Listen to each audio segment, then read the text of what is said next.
महापुरुषों को नमन करते हुए आज के इस विषय, जो कि हमारा विषय है, मूल निवासी बहुजन महापुरुषों के सपनों का भारत निर्माण करने हेतु भारत का संविधान, लोकतंत्र व मूल निवासी पहचान को आत्मसात करना जरूरी क्यों।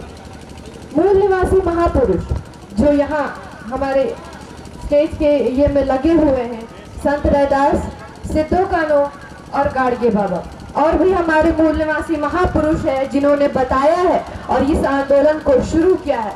क्यों शुरू किया है, इसका महत्व आज मैं बताऊंगी। मूल निवासी महापुरुष, मूल निवासी जो शब्द है वो कहाँ से आया? ये शब्द है उस समय का जब हिंदू घाटी सभ्यता, हड़प्पन सभ्यता, उस समय से ये शब्द चले आ रहे हैं और हमारे मंच के नीचे जितने भी साथी बैठे हैं ये सारे मूल निवासी हैं, ये सारे मूल निवासी हैं, ये सारे SC ST OBC हैं। इसलिए इस देश पर हमारा अधिकार है, हमारा राज होना चाहिए। नहीं मिला हमें वो अधिकार, क्यों नहीं मिला वो हमें अधिकार? क्यों? हम यहाँ इतने लोग उपस्थित हैं, हमें अपना नाम, हमें अपना धर्म, हमें अपना जो अधिकार है वो मिलना चाहिए था। क्यों नहीं मिला? क्योंकि हमें पता ही नहीं कि हमारे अधिकार क्या है। मैं अभी आप सब में से किसी एक को उठाकर पूछूं कि आपके मूल अधिकार क्या है, क्या होने चाहिए, आपको क्या नहीं मिला है और क्या मिला है और किसकी आप अपेक्षा करते हैं, तो आप में से कोई भी, मुझे 100% यकीन है कि कोई नहीं बता पाएगा कि आपके क्या मूल अधिकार है, आपको क्या नहीं मिला है। सबसे पहले मैं कुछ बातें रखना चाहूंगी, जैसे कि हमारे महापुरुषों का जो फोटो लगा हुआ है यहाँ पर, हमने इन्हें सत सत नमन किया, हमने रैलियां की, इनकी जय जयकार की, लेकिन क्यों की? आपको महत्व पता है? नहीं पता है।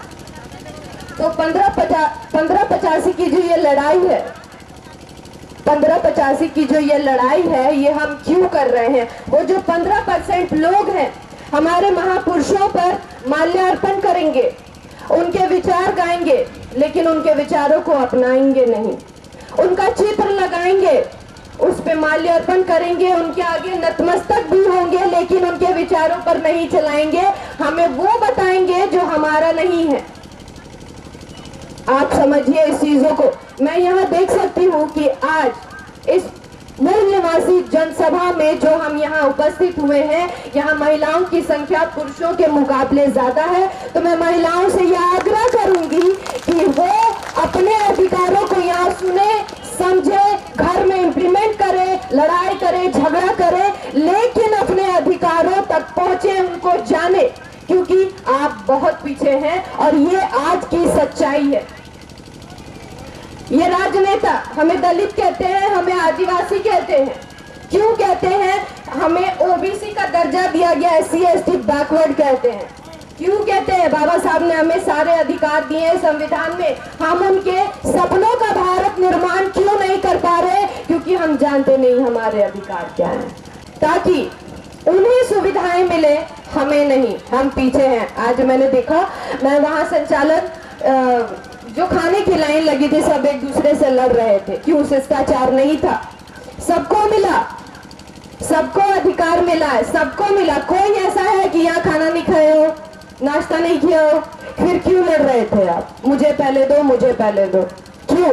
क्योंकि हमें रूल्स, कॉन्स्टिट्यूशन, जो अधिकार है वो नहीं पता। हम लड़ रहे हैं बेकार में, बेफालतू में लड़ रहे हैं, लेकिन जो हमारे अधिकार है उस पर नहीं लड़ रहे, उसको नहीं जानना चाहते। लेकिन बेकार में जो तर्कहीन बातें हैं, जो सदियों से चली आई है, जिनका आज के टाइम में 21वीं सदी में हम जी रहे हैं, जागिए, आज के समय में उनका कोई तर्क नहीं है। यहाँ जितनी जो भी मैरिड महिलाएं हैं या अनमैरिड लड़कियां आई हैं, मैं उनसे कहूंगी कि पीछे मत रहिए, आगे बढ़िए। क्यों? आप अपने अधिकार स्वयं जानते हैं। अगर आपके सपने हैं तो लड़िए, परिवार से लड़िए, क्योंकि आप गलत नहीं है। आपको यह अधिकार आपके परिवार ने नहीं दिया है, सबसे पहले माता सावित्रीबाई ने दिया है, जो कि हमारे महापुरुष है।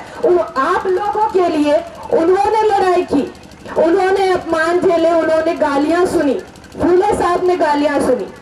अगर वो गाली नहीं सुनते तो आप यहाँ बैठे नहीं होते, आप अपने घरों में चूल्हा चौका और पर्दे के पीछे ही रहते। इतना अधिकार है आपको कि आप घर से निकले, आप अपनी भागीदारी, अपनी हिस्सेदारी समाज में स्थापित करें, लेकिन आप निकलना नहीं चाहते हैं।